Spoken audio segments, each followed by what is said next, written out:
Deus é muito bom, né? Hoje estava alinhavando aquilo que eu ia trazer, né? Ainda sobre o tema de paternidade. E essa música vinha, né? Que amor é esse? Que amor é esse? Que quando a gente conhece, né? Nos enche, nos preenche. Vai preenchendo todos os ocos da nossa vida e os vazios, né? Semana passada, nós pegamos vários textos falando sobre paternidade, né? E hoje eu quero falar sobre a nossa identificação quando vem ataques do inimigo para te dizer que Deus não é o teu pai, que você é órfão, que você está sozinho, que você não tem a companhia do Senhor. Eu queria começar explanando que nós devemos dar bastante atenção a isso, porque o inimigo não desiste de nos dizer isso. Porque eu creio que quando ele consegue atingir as nossas emoções e nos dizer que nós somos órfãos, que nós não podemos contar com Deus a nosso favor, dali ele começa um processo de destruição nas nossas vidas. Porque para preencher essa falta de paternidade, o homem foge para vários caminhos. Seja o caminho do vício, seja o caminho, né, da mentira. Tem gente que mente tanto que até acredita na sua mentira, né? Seja o caminho do furto. Já que ninguém me cuida, já que ninguém me dá as coisas, então eu vou tomar de quem tem. E vários caminhos que ao homem parecem direitos, mas que vão dar em caminho de morte, eles iniciam na ausência de paternidade. Na ausência de uma paternidade natural, do não posicionamento do pai terreno, mas também, principalmente, da ausência da consciência de que nós temos um pai eterno, que nos criou desde o ventre da nossa mãe. Antes que tivesses nascido, te conheci e te formei. E eu quero dar bastante ênfase a isso, porque Satanás não desiste de dizer que nós estamos sós e que nós não somos filhos, que nós somos bastardos. Se isso não fosse verdade, ele não estaria presente no jejum de Jesus, vocês lembram? Jesus vinha de jejuar 40 dias e 40 noites. Quando Satanás se apresenta a Jesus e diz: se eres filho de Deus, que pergunta é essa? Satanás está cansado, né, de saber que Jesus é o Filho de Deus.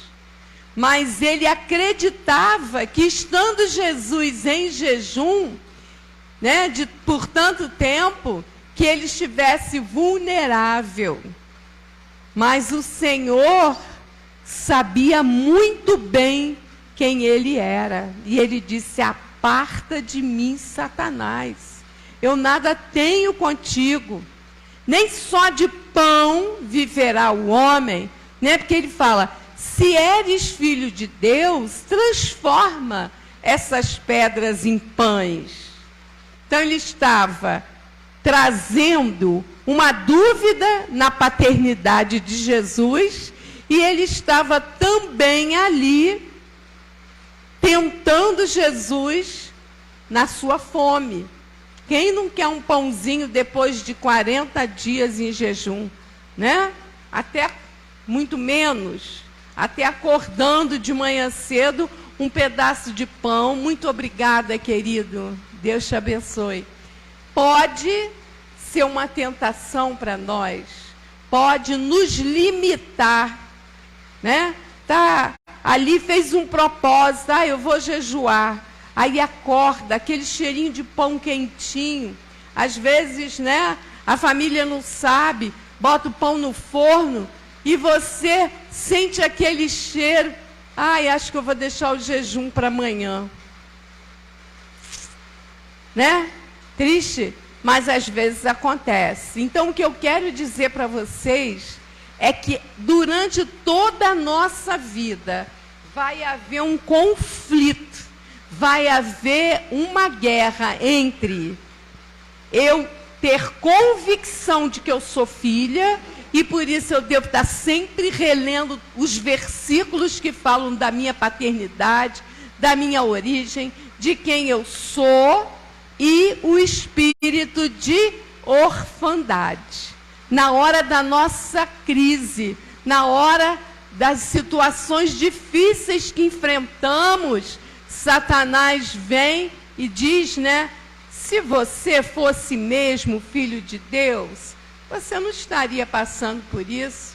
Olha os outros teus irmãos na igreja, todo mundo bem, todo mundo com carrão, todo mundo já conseguiu casar, todo mundo tem isso, tem aquilo, só você.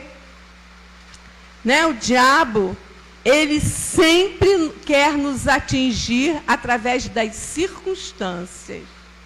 Então, quando nós somos provados numa determinada circunstância, é hora de nós declararmos a paternidade de Deus.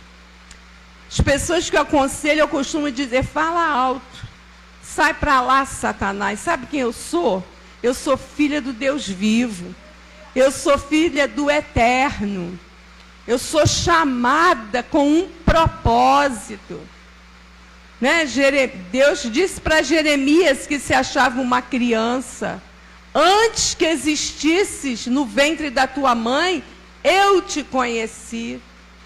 E eu te chamei como profeta, para você levantar, para você edificar, para você derrubar. Olha quanta coisa. Não é verdade? Josué nunca iria conquistar tantas e tantas cidades. A Bíblia diz que ele conquistou 31 cidades. Se ele não confiasse na paternidade de Deus, se ele não visse como Deus faz além das circunstâncias. Vou trazer para vocês, pedir para o pastor Guilherme colocar aí, Gálatas 4.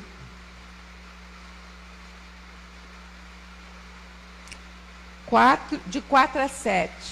Gálatas 4, de 4 a 7.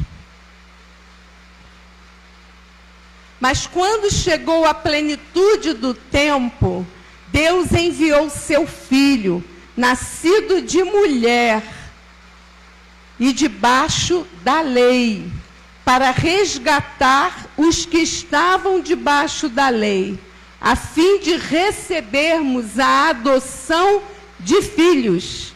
E porque sois filhos, Deus enviou aos nossos corações o Espírito de seu Filho, que clama, Abba, Pai.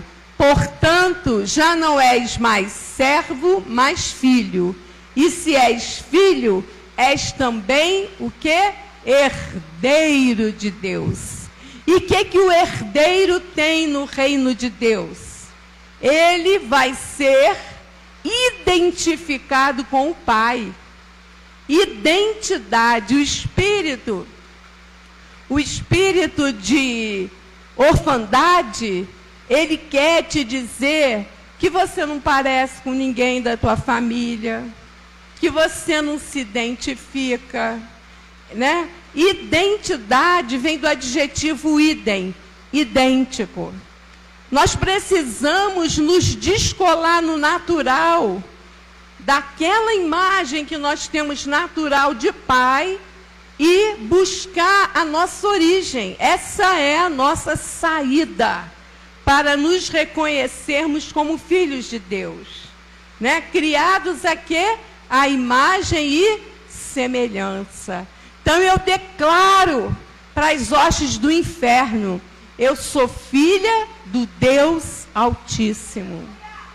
Eu sou filha não de alguém limitado e que deixou espaços em branco, mas eu sou filha de um Deus que pode todas as coisas.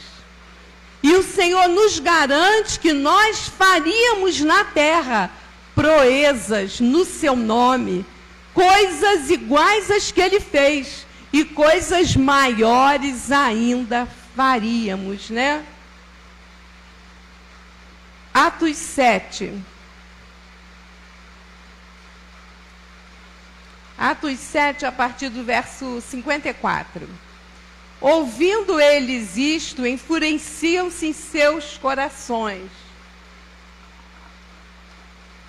Eu não vou virar muito, porque eu estou com o texto aqui já escrito, não mais para vocês mesmos. Ouvindo eles isto, enfureciam-se em seus corações e rangiam os dentes contra Estevão. Eu estou trazendo o exemplo de alguém que sabia quem era o seu pai.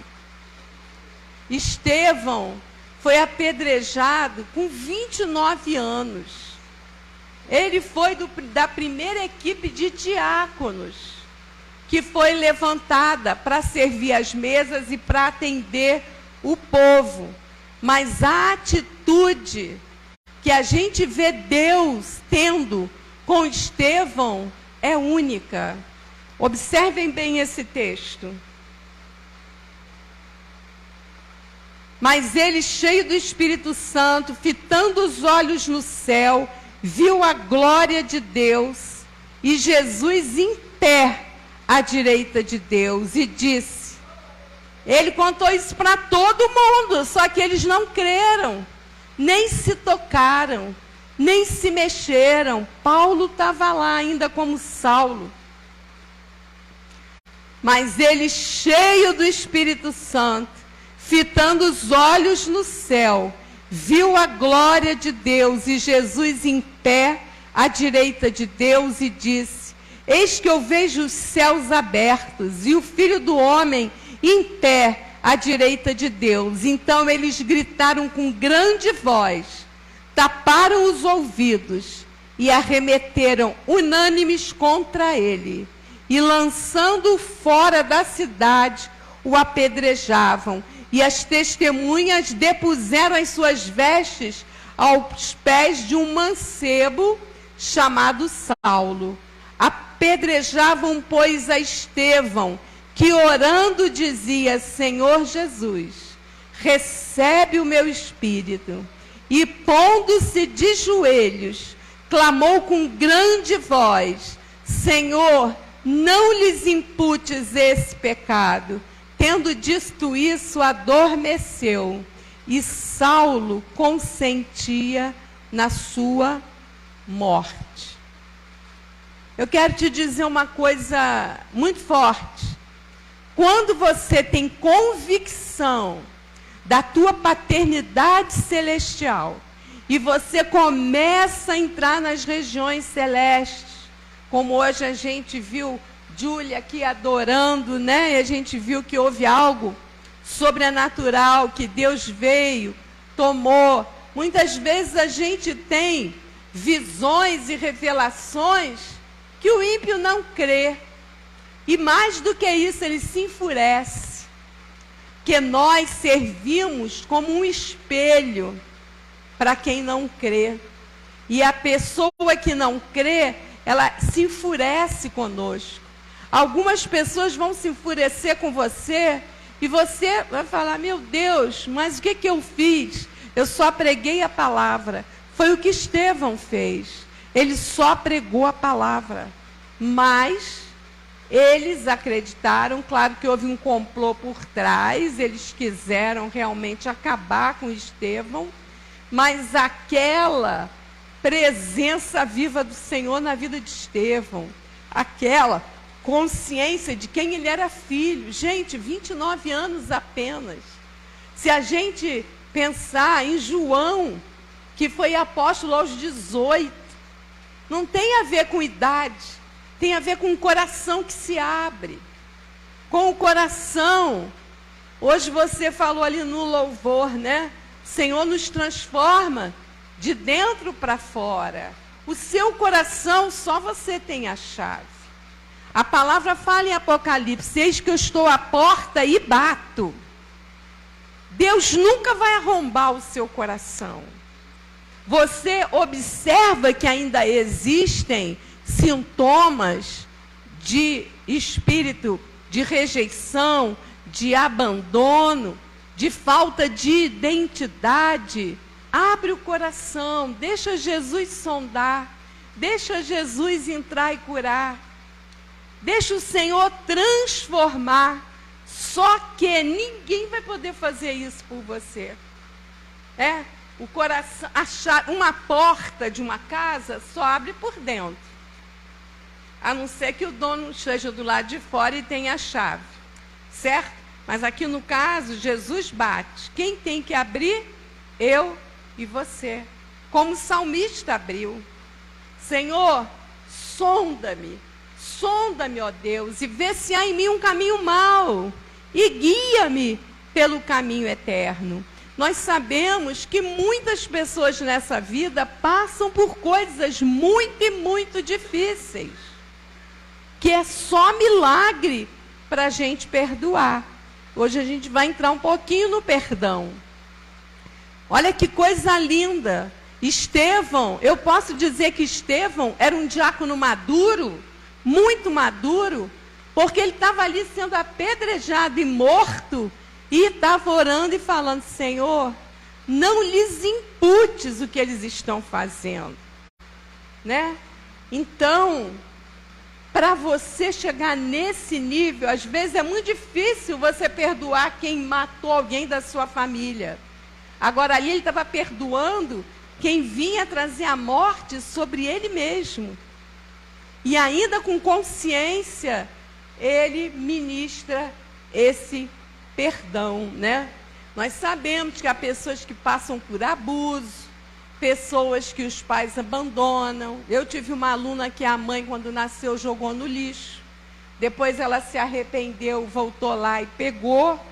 Mas toda vez que ela se aborrecia com a menina, ela dizia, sabe o quê? Maldita a hora que eu te tirei do lixo. Eu devia ter te deixado lá.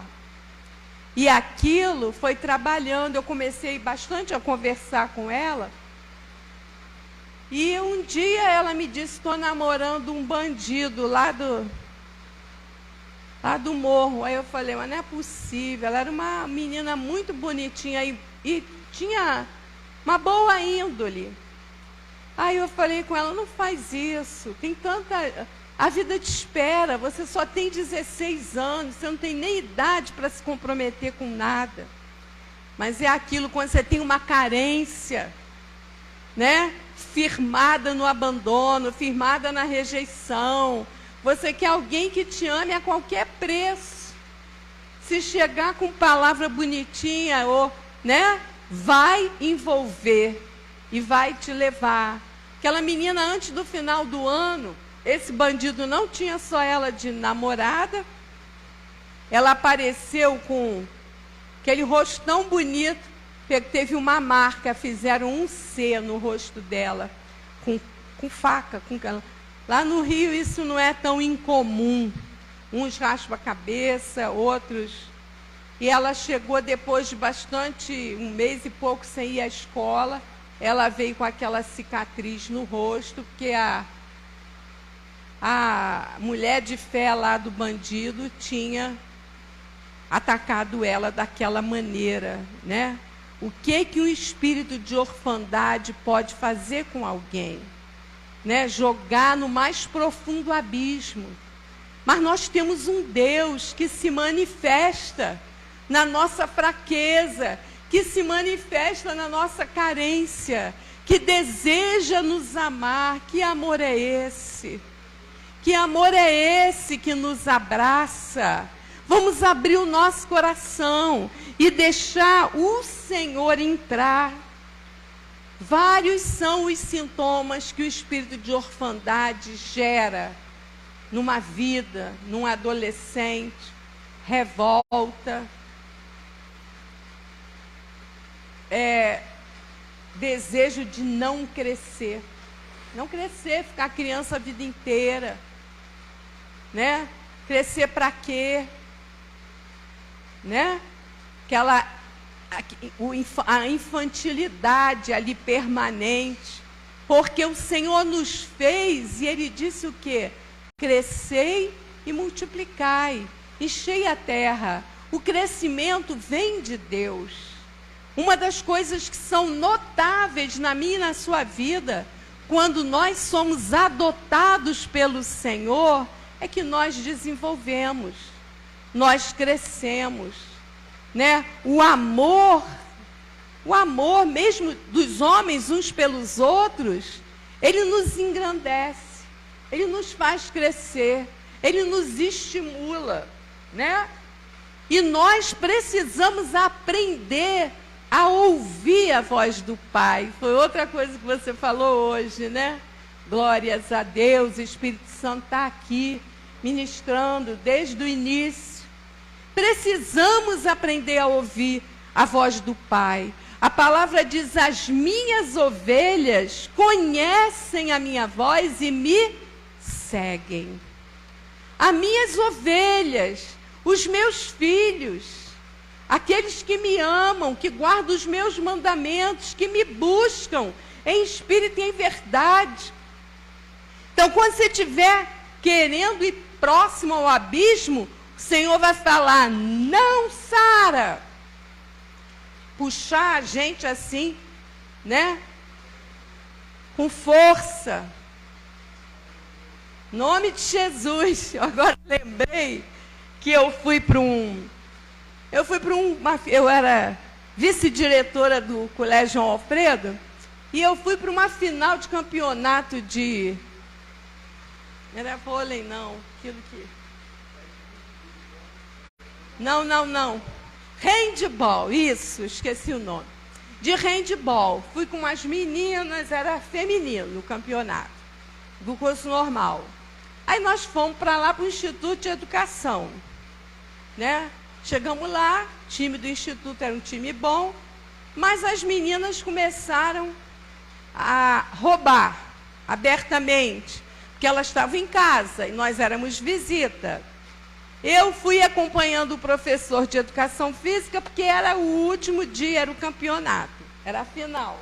Tinha que ter alguém da direção presente. De repente, duas começam a se socar e a brigar dentro do campo.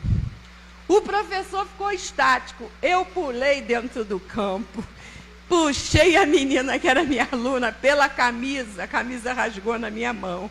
Isso que eu falei: Deus vai te puxar. E a gente, como pai, como mãe, como alguém que ama, se você estiver vendo ir para o precipício, você vai puxar. Ainda que a roupa fique na tua mão. Puxei ela em nome de Jesus. Para! Já pensou? No meio de um campeonato, em nome de Jesus. Parou todo mundo e ficou olhando para a doida que estava ali, apartando a briga. Fomos parar todo mundo na delegacia. Foi inesquecível. Lá da Praça da Bandeira. Foi um dia difícil. Eu fui orando. Arranjamos outra camisa para a menina, né? Rasgou assim nas costas, mas rasgou bastante, que a camisa devia ser antiga, velha. Hein? Quando nós chegamos na delegacia, para a glória de Deus, o delegado era cristão, era pastor, tinha uma Bíblia em cima da mesa. Falei: ai, glória a Deus. E essa menina que brigou tinha envolvimento com um tal de um namorado que também era da bandidagem, mas só que ele correu. Que ele pulou no campo também para defender ela. A briga misturou jogadora com os namorados, que já era terceiro ano normal, era tudo mais ou menos quase adulto, né? Foi aquela confusão. Mas Deus, eu não me arrependi, não. Depois virou piada na escola, né? O pessoal fala, ei, em nome de Jesus, puxava a blusa. Quando acontecia alguma coisa. Falei, a gente chama quem? Quem a gente confia. Quem a gente sabe que vai resolver a situação, né? Então, clame por ele, chame por ele, porque ele vai entrar nessa sua situação e vai se revelar e vai te dizer, você é meu filho amado. Deus dá tanta importância ao filho ouvir a voz do pai. Ele sabe que isso é uma necessidade vital. Que quando Jesus se apresentou diante de João Batista para se batizar, ele que não tinha pecado. Estudei esses dias com Estherzinha esse texto, que ela vai se batizar. Ele foi se batizar para dar exemplo, que ele não tinha pecado. Os céus se abrem e a voz de Deus fala, esse que vocês estão vendo aí se batizando, ele é meu filho amado, e nele eu tenho prazer. Muitas vezes, os pais, ou as mães, né, esquecem de falar para os filhos, você é meu filho amado. Você pode estar errando, eu não estou gostando, mas eu te amo. Não amo o teu erro, mas amo você. Como Deus faz com a gente. Ele não ama o nosso pecado, nem nos quer ver pecadores, porque isso nos afasta dele. Como de um pai natural, o filho só faz besteira, aquilo vai cansando o pai, não vai? Você quer que o filho deixe de fazer besteira, né? Se aprume, entre na identidade do pai. Glória a Deus.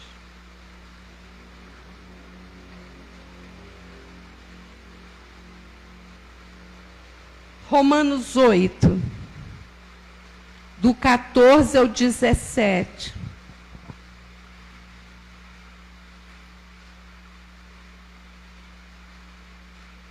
Eu tenho que ter o Espírito Santo? Sim. Mas o Espírito Santo não é para eu orar em línguas na igreja, as pessoas ficarem vendo. Não é apenas para eu receber um dom e abençoar. O Espírito Santo vem para nos guiar. Certo? Então, porque todos os que são guiados pelo Espírito de Deus, esses são filhos de Deus. Muitas vezes a gente olha um líder e vê algumas coisas e fala, meu Deus, como que está conseguindo fazer isso? Ele vai prestar contas a Deus, né? Eu não sei se está sendo guiado pelo Espírito Santo, se está sendo guiado às vezes pela carne.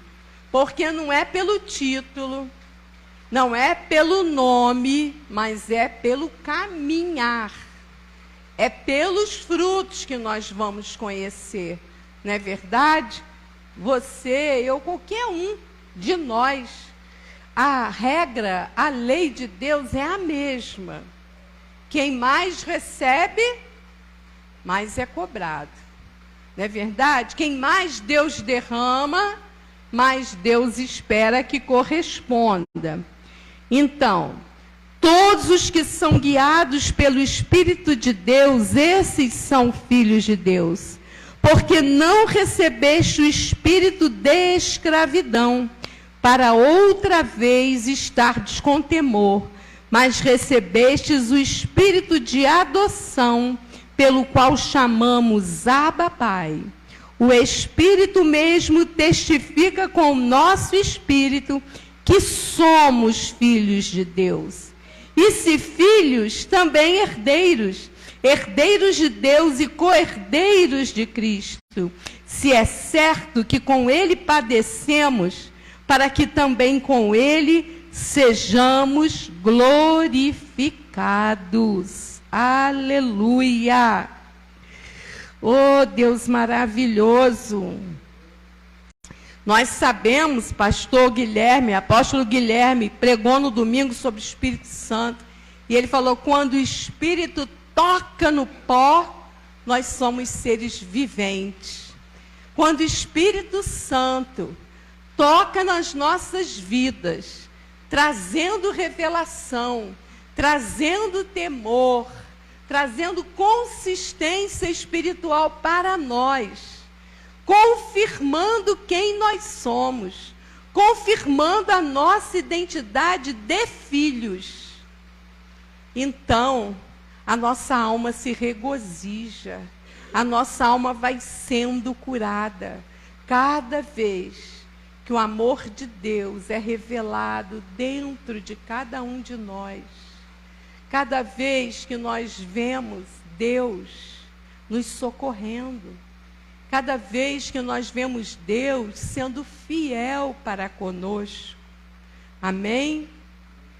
Amém. Precisamos aprender a reconhecer o nosso Deus, porque aquele que habita no esconderijo do Altíssimo, se eu estou com medo, eu vou para debaixo das asas do meu Deus. A sombra, vai ficar na sombra do Onipotente. Descansará. Há descanso para os filhos. Há uma água viva que o Senhor derrama sobre nós, para que rios de água viva saiam do nosso interior. Vocês lembram daquela mulher prostituta que ela estava na fonte ao meio-dia? Ela não foi ali, ela não estava esperando nada. Ela simplesmente foi ali pegar água. Mas o Senhor, que a amava tanto, que não estava olhando mais para os pecados do que para a pessoa. Às vezes, nós mesmos nos reprovamos e pensamos, Deus está vendo como eu sou falho, Deus está vendo como eu peco, eu não valho nada para Deus, é mentira do diabo. Aquela mulher foi visitada por Jesus ali na fonte. E ela não esperava nada, vezes nada. E Jesus falou o que para ela? Mulher, dá-me de beber. Como isso? Ela não tinha água, a água é a palavra, né? Mas Jesus queria que ela tivesse essa consciência, que a água que ela possuía não servia para ele, né? Falou, mas se você beber da água que eu te dou, nunca mais você vai ter sede. O Senhor quer formar rios dentro de nós. O Senhor quer fazer de nós uma fonte de água viva. E para isso acontecer, eu tenho que ter intimidade com a palavra. Porque Deus é a sua palavra. No princípio era o verbo estava com Deus e o verbo era, é e será sempre Deus purinho. Jesus e o Pai são um. Quem vê a mim, vê ao Pai. Se estiverdes em mim e as minhas palavras estiverem em vós, pedireis o que quiserdes e vos será feito. Mas como é que eu vou estar no Senhor? Quando eu me deixo guiar pelo seu Espírito. Amém? Vamos lá.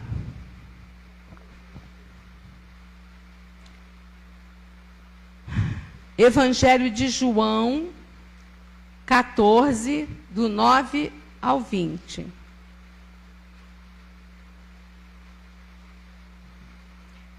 Respondeu-lhe Jesus, há tanto tempo que estou convosco e ainda não me conheces, Filipe?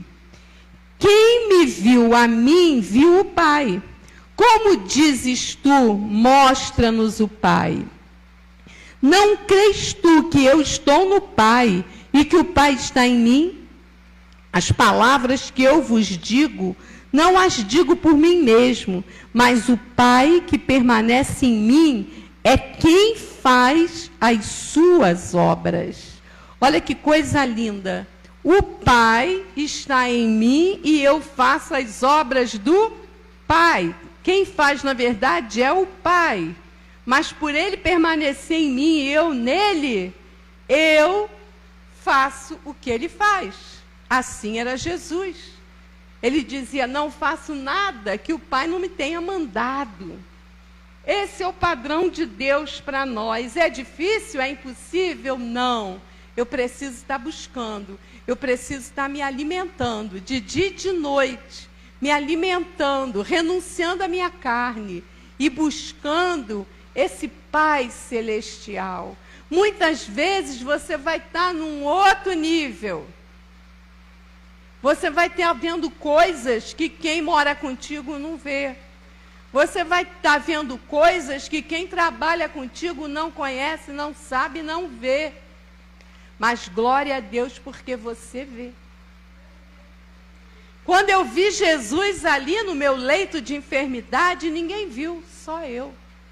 Tem coisas que Deus faz, que é eu com Ele, você com Ele, que é para você, que é dentro da sua necessidade, que é dentro do seu chamado, que é aquilo que Deus quer que você conheça a respeito dEle, para te fazer crescer, para te fazer aprender a andar nele.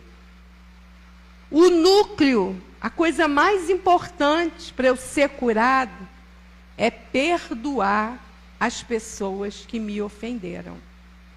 E desde o Pai Nosso, o Senhor nos ensina isso, que nós perdoemos como Ele nos tem perdoado. Né? Muitas vezes há coisas que são dificílimas de perdoar. Eu não sei se eu já contei aqui, né? Na minha vida de conselheira, uma das coisas mais difíceis que eu passei foi aconselhar a minha mãe no dia que o pai dela morreu. Eu já falei sobre isso aqui? Acho que não, né? Eu cheguei em casa da escola, ela tinha a chave da minha casa. Às vezes ela chegava, fazia uma comidinha, mas ela ficava com as minhas sobrinhas quando a minha irmã ainda morava no Brasil. E aí eu cheguei em casa da escola, os meninos ainda não tinham chegado, e ela estava chorando. Aí eu falei, mãe, o que houve? Por que você está chorando? Minha mãe era dura de chorar, era difícil. Aí ela fala, teu avô morreu. Aí eu fui, abracei ela, aí ela me empurrou um pouco e disse, eu não estou chorando por tristeza, eu estou chorando de raiva. Aí eu engoli aquilo em seco. Por quê, mãe? O meu pai é responsável por eu ter vindo para o Brasil, ter trabalhado do jeito que eu trabalhei em hospital. Ela trabalhava como copeira, lavava pilhas e pilhas de louça. E ela era filha de um homem que fabricava vinho, que foi um dos que fundou a fábrica Ford nos Estados Unidos. Vinha, comprava terras, tinha dinheiro. E aí, ela disse, ele é o responsável por vocês terem ficado no colégio interno, por eu precisar ter vindo para o Brasil, por ele não ter auxiliado teu pai. E aí ela me contou, coisa que eu não sabia, quando ela teve o primeiro filho, ela quase morreu. Passou do tempo, né, do neném nascer, ela foi uma vez ao hospital, voltou, morava numa cidade pequena, e tiveram que chamar um médico da cidade grande à cidade pequena, era muito caro. Essa história que nem Raquel conhece. É muito triste. E aí, esse médico deu o preço, né? Tinha um telefone na cidade, deu o preço pelo telefone, e ele fez o parto a fórceps, aquele ferro. E o neném veio a óbito. Minha mãe ficou muito doente, ficou quase um ano paralítica na cama. E meu pai pediu o meu avô um dinheiro emprestado para pagar o médico, pagar o enterro, que ele não tinha dinheiro. E meu avô negou o dinheiro, tendo, não deu. Cidade muito pequena, as coisas se espalham, né? Eu não sei como. O padeiro da cidade foi na casa da minha mãe e falou para o meu pai: toma o dinheiro que você precisa. O padeiro. E aí ele falou: você vai me pagando, eu sei que você é um homem trabalhador, você vai me pagando conforme você puder. E deu uma maneira dele pagar, trazendo lenha, porque naquele tempo a padaria trabalhava com forno a lenha, né? E meu pai já tinha 2 empregos. Ele era pobre, mas ele sempre foi muito de trabalhar. Ele trabalhava numa carpintaria e à noite ele trabalhava numa fábrica de fazer tijolos, botando mesmo fogo, né, para os tijolos arderem. E aí ela me contou isso aos prantos.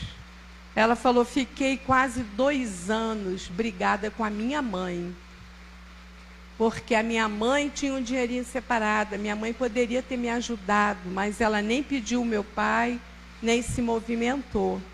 E chorou, chorou, chorou. Aí eu falei: mãe, mas você precisa perdoar eles. Você precisa.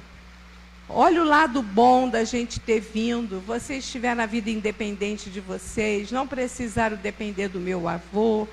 O meu pai formou as 2 filhas, né? Hoje a gente tem uma vida não de rico, mas que a gente se mantém, né? E tal. E aí foi difícil, foi muito difícil. Mas aos pouquinhos ela foi perdoando. Então, existem coisas na vida da gente, eu também. Passei por situações na minha vida, né? Parecia até que o inimigo queria repetir, que foi no meu primeiro filho. Eu recebi um recado de uma pessoa espírita, que era a mãe de uma colega minha, que o meu filho não ia sobreviver, que nós íamos morrer no parto. E ela não sabia de nada da minha história, e nem eu sabia dessa história, porque eu só fui saber, já meus filhos eram grandes, minha mãe nunca tinha contado isso, né? Que o inimigo faz isso, ele quer repetir as situações familiares. Por isso que eu falei que a gente precisa mapear para estar com os olhos abertos, para que ele não repita com nossos filhos e conosco as terríveis situações que ele proporcionou na nossa família anterior, de origem, né? E ali eu consegui, minha mãe perdoou os 2, depois ela voltou para a Espanha, meu avô já era falecido, minha avó também, e a justiça de Deus é tremenda. Ele tinha várias terras, foram tomadas por uma coisa que chama embalse. Fizeram uma represa. A maioria das terras ele teve que vender a preço de banana. Perdeu muita coisa. Sabe por quê? Espírito de usura não traz prosperidade. E a mãe do meu pai, que era uma mulher pobre, viúva, com 5 filhos, trabalhou, e já na velhice tinha uma boa casa, todos os filhos saíram bem, uns foram para a Suíça para trabalhar. Deus deu prosperidade a essa avó. E o meu avô perdeu muita coisa, mas a justiça de Deus se fez, que quem herdou a casa principal foi a minha mãe. Eles dividiram as terras, dividiram tudo em partes iguais, e foi que eles chamam lá subasta. É tipo como um sorteio. Faz 3 partes iguais de valor, e aí vai ao sorteio. E nesse sorteio, a minha mãe foi que herdou a casa. Já estava velha, destruída, mas para ela teve um valor de recompensa. Deus cuidando dela e dele. Me deu essa oportunidade de dizer a ela que mais bem-aventurado é o que dá perdão. É aquele que perdoa. É aquele que tira o lixo do coração. É aquele que pede ao Senhor, que quer esquecer o que passou de difícil, de duro. Amém? Então nós precisamos permitir que o Espírito Santo sonde o nosso coração e retire, sabe? E retire lá de dentro. Essa semana, ministrando a vocês sobre isso, eu vi uma prima, parte de mãe, colocar que os avós nunca deveriam morrer. Pode ter sido algo, depois comentei com a minha irmã, até hoje. Pode ter sido algo inocente, que não tem nada a ver. Mas essas netas, que eram duas meninas da filha mais velha, elas foram beneficiadas na herança. Meu avô estava com vida, sempre dava dinheiro, elas foram morar na cidade grande, compraram um apartamento em Ourense, que é um lugar muito valorizado, enquanto minha mãe continuou lá no interior. Porque esse dinheiro foi dado fora da partilha, né? E isso veio de encontro em mim a essa dor. É isso que nós precisamos estar sondando toda hora. Falar, Senhor, não tem problema, eu perdoo e abençoo. Que elas possam fazer bom uso. Né? Glória a Deus que ela tem essa lembrança boa do meu avô. Glória a Deus que ela foi beneficiada. Isso a gente só faz no poder do Espírito Santo. Isso a gente só abre mão se Deus estiver conosco, né? Porque nós sabemos que nada vamos levar dessa terra, né? Se nós estivermos comendo, bebendo, a gente tem que não pensar que não vai crescer, não. Devemos estar sempre focando naquilo que a gente pode, né? No Senhor, crescer, mas não passando ninguém para trás, não por falta de perdão, não por cobiça, né? Não. Tudo que nos pertence, Deus traz a nós. E é isso que é bênção. É quando é Deus que faz e não nós mesmos. Aqui eu pontuei algumas coisas que a ausência de paternidade faz. Serve para nós e serve também para nós identificarmos em quem vamos estar cuidando. Para identificar e pensar, deixa Deus entrar nesse coração, fazer uma boa limpeza, né? Me lembrei hoje da mulher da dracma perdida. Vocês lembram desse texto? A mulher perdeu a dracma dentro de casa. Né? Às vezes, no meio da família, a dracma pode representar muitas coisas. Uma casa, um dinheiro, uma venda que aconteceu e te roubaram. Né, Raquel? Especificamente por uma situação que Raquel e Guilherme passaram, né? De não pagamento. Quando a mulher acha a dracma, primeiro o que ela faz? Ela varre a casa toda. Nós precisamos, a nossa casa é o nosso coração. Nós precisamos varrer o nosso coração. Toda a poeira, o pó da terra é aquilo que fica da passagem da cobra, de Satanás, né? Satanás se alimenta do pó da terra. Então, quando a gente tira a poeira do nosso coração, a gente tira o que é fruto da carne, o que é fruto de cobiça, de inveja, de falta de perdão, né? O que tem ali de mágoa, de ressentimento, de dor. A mulher varreu a casa toda E quando ela acha a dracma, ninguém gosta de perder nada, né? Ela perdeu aquilo e Deus a conduziu a que ela tivesse de volta, uma restituição. Ela achou a dracma. Quando ela achou, ela convida as vizinhas, as amigas e faz uma festa. Quando nós nos reconciliamos com quem nós estávamos afastados, brigados, seja o pai, seja a mãe, seja uma irmã, isso é muito comum nas famílias, mais do que a gente pensa. Né? Aconteceu uma situação numa festa, qualquer coisa. Ah, também não vou mais na casa do fulano. Ah, também se não pensa igual a mim, então joga fora no lixo. Não, o Senhor nos quer perto. Porque é perto que nós podemos pregar a palavra. E essa mulher faz aquela festa, porque ela recupera o que perdeu. Deus deseja que nós recuperemos tudo que a gente perdeu. Não é para perder. É nosso. Vamos resgatar, mas resgatar em Deus. E qual é o caminho que essa mulher encontrou? Varrer a casa. Tirar a poeira. Varrer o coração. Lixo, fora. Lixo, fora. Está sendo claro o que eu estou dizendo?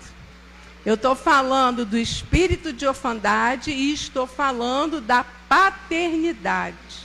E estou falando da necessidade de perdoar para ser curado. Eu vou colocar aqui mais alguns. É um assunto muito extenso, que acontece na vida de cada um de uma forma, mas o processo é o mesmo. Satanás quer dizer, você não é filho de Deus.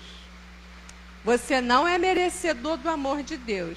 Você é pecador, cara. Tudo que você já fez, tem mais jeito. Tem jeito. A Bíblia diz que o Senhor torna nossa vida e nossos pecados mais alvos do que a neve mediante arrependimento. E deles não se lembra nunca mais. A única pessoa que lembra do seu pecado é o diabo e você. A única pessoa que quer trazer o seu pecado à tona de novo para te acusar, para te humilhar, para te deixar para baixo, é o diabo ou você, que não lembra ou não sabe que o sangue de Jesus Cristo nos purifica da má consciência. Às vezes Deus já te perdoou, mas você não se perdoa. Deus já lavou com o sangue e você fica puxando lá o seu pecado para trazer à tona, para achar que você não é filho, que você não é merecedor.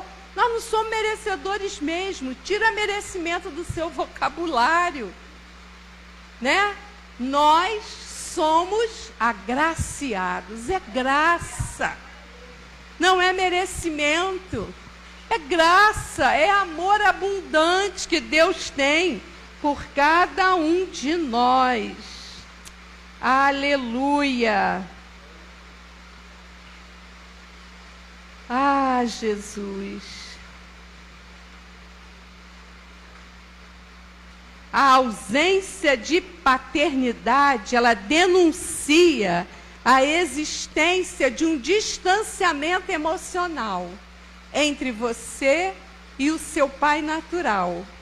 E aí, o que vai acontecer? Esse mesmo distanciamento, se você não for curado, vai para o Pai Celeste. Que eu olho para Deus e eu boto meu pai misturado. Então eu tenho que descolar a imagem do meu pai natural, naquilo que ele me feriu, naquilo que ele me magoou, de Deus.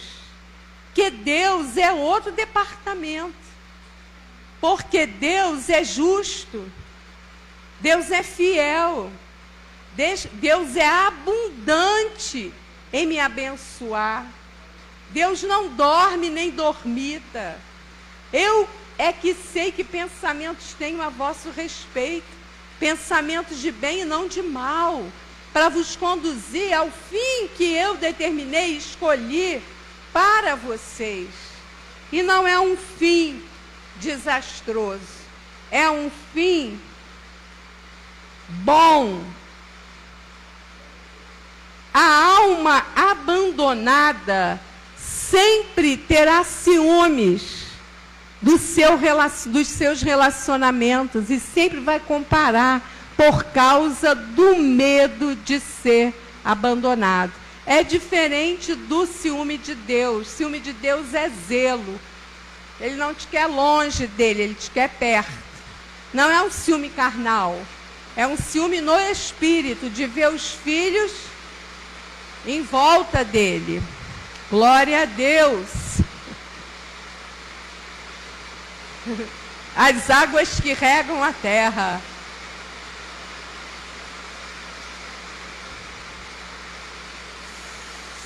É a figura paterna que nos traz segurança, né? Por isso que o diabo investe tanto nos homens, sabiam?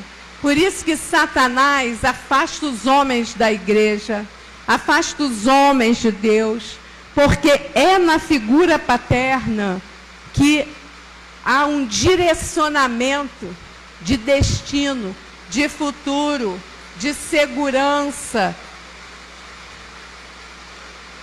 Glórias a Deus.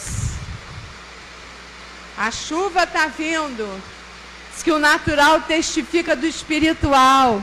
Senhor, rega os corações nessa noite. Tira todo o lixo, toda a poeira do caminho. No nome de Jesus, Senhor, sejam as águas do teu Espírito sendo derramadas hoje nesse lugar. Nome poderoso de Jesus. Aleluia. Hebreus 12, do 9 ao 13. André, vamos lá? Pastor vai... tá voltando.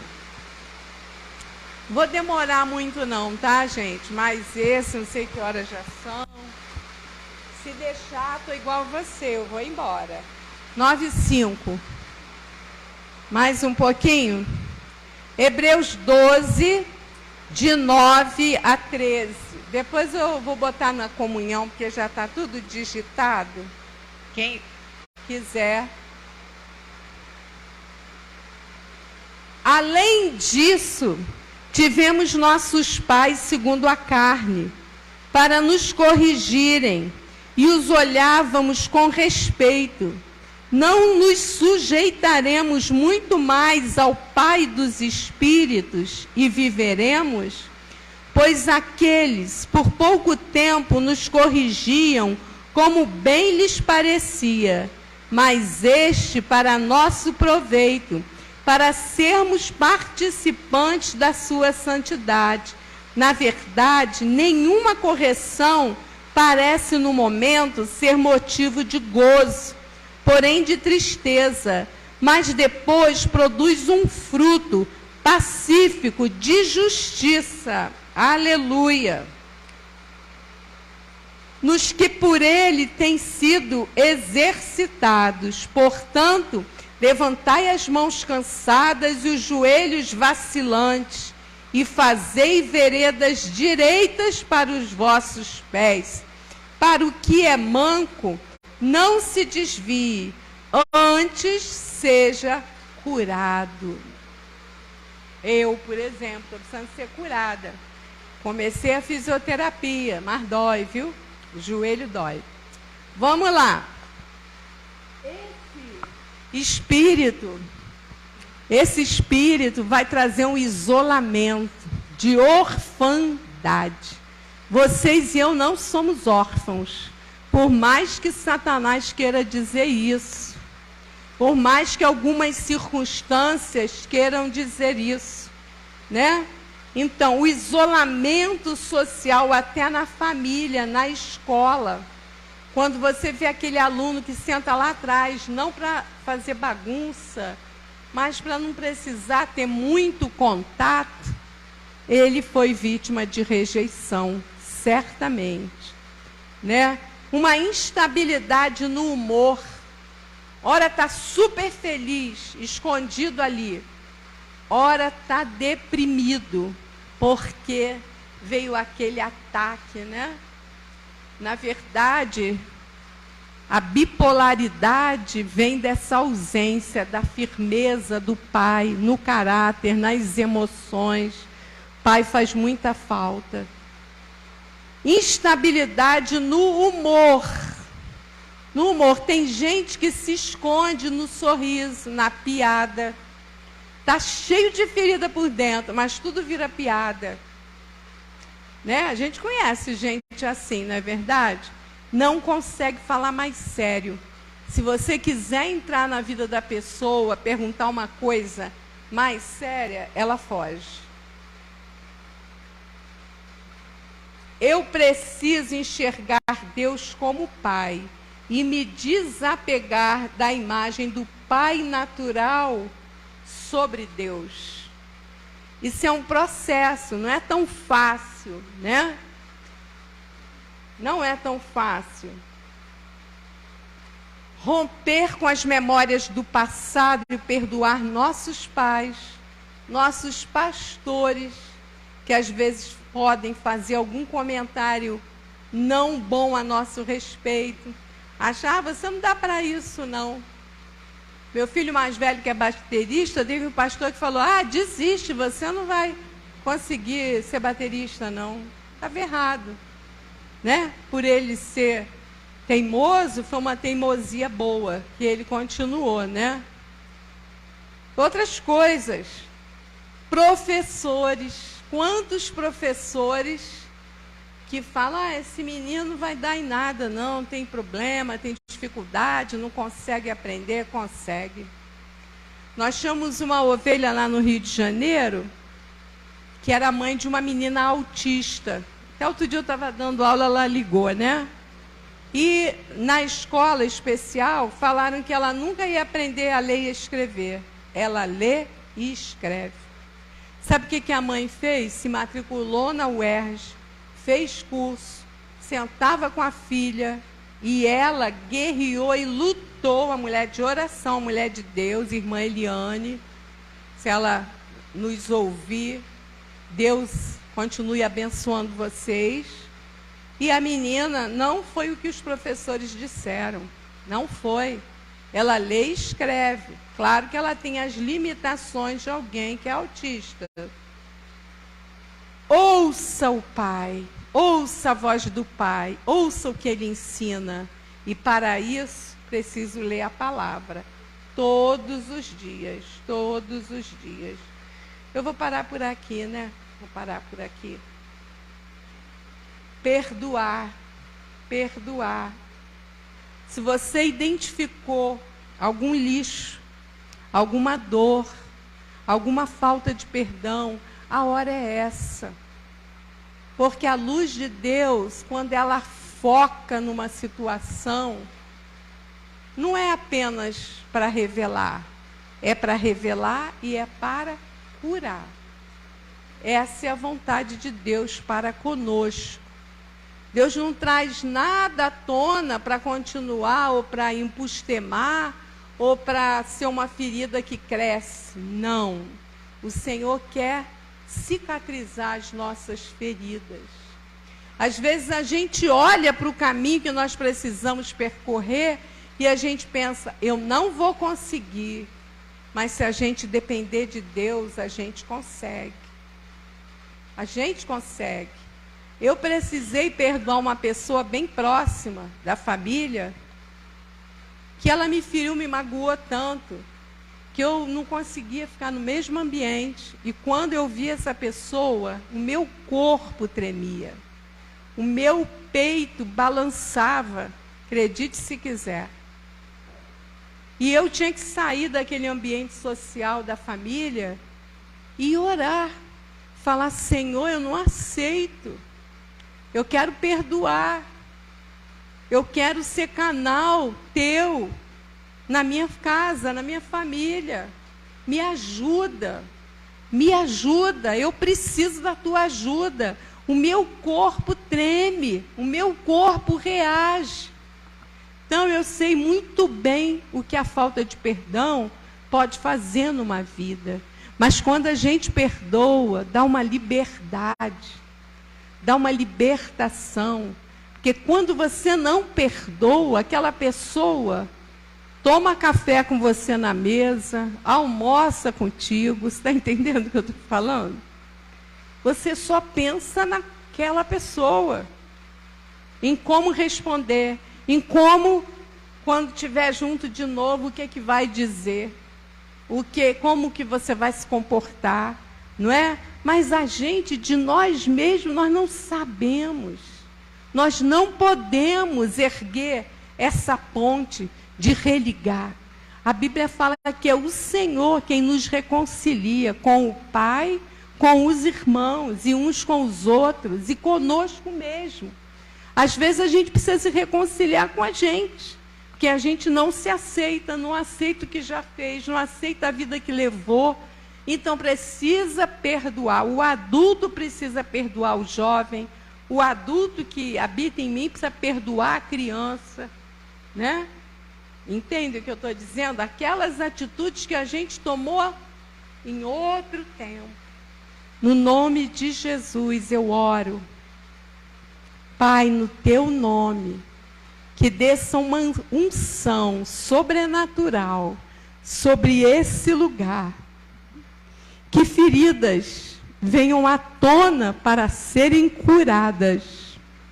Que toda poeira, que todo lixo que possa haver nos corações possa ser retirado. Ajuda cada um a varrer a sua própria casa, Senhor, a lançar fora. Oh Deus, no nome poderoso de Jesus, Senhor, sabemos que todos nós precisamos, de tempos em tempos, fazer uma faxina. Faxina na casa, faxina na alma, faxina na igreja, né? Mutirão sábado, né, pastor Guilherme? E de tempos em tempos, temos que fazer novos mutirões. Porque a poeira vem, o velho se instaura e nós precisamos do novo de Deus. Né? No nome de Jesus, eu também quero o novo de Deus, uma nova unção, um novo mover, uma nova fé para crescer, para abençoar muitos, para vencer minhas limitações, para vencer meu pensamento contrário ao de Deus, contrário à palavra, contrário ao irmão, contrário ao filho, à filha, aos netos. Tudo que for bom, tudo que for honesto, tudo que for de boa fama, seja isso o que venha ocupar a nossa mente e o nosso coração. E que nós nos amemos com entranháveis afetos. Que haja amor no meio do povo de Deus, amor genuíno, amor não fingido. Toda hipocrisia caia por terra. O mundo nos ensina a sermos políticos, a sermos hipócritas, a usarmos um verniz social. Mas o Senhor nos ensina a nos despir de toda hipocrisia e de vestir roupas novas. Aleluia, Senhor, vem nessa noite. Derrama a tua graça, derrama teu favor, no nome poderoso de Jesus. É Daniel. Desliga para mim que eu não estou conseguindo. Oh Espírito Santo, vem nesse lugar e toma o nosso coração sobre o teu governo, sobre o teu domínio, em nome poderoso de Jesus. Amém e amém.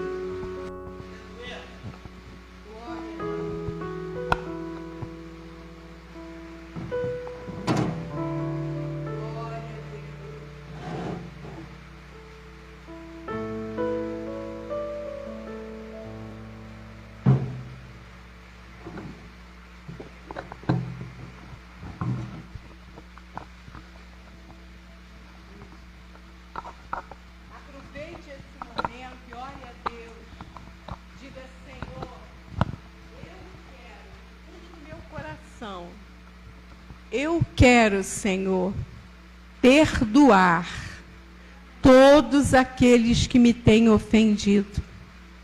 Que nesses dias vocês possam atualizar as dívidas. Sabe o que significa isso? Se você tem uma pessoa específica que toma café, almoça e janta contigo, escreve num papelzinho tudo que ela já te fez, para você poder lançar fora, perdoar e abençoar. É isso que a gente chama de atualização de dívida. Vamos dizer que você comprou uma casa, né? Pela Caixa Econômica, e você ficou bastante tempo sem pagar. Aí agora você quer pagar, você vai ter que atualizar a dívida. E no perdão é assim também. Eu tenho que fazer as contas de tudo que essa pessoa me deve, para rasgar a dívida dela, para dizer: Senhor, eu perdoo e abençoo essa pessoa, no nome de Jesus. Amém e amém.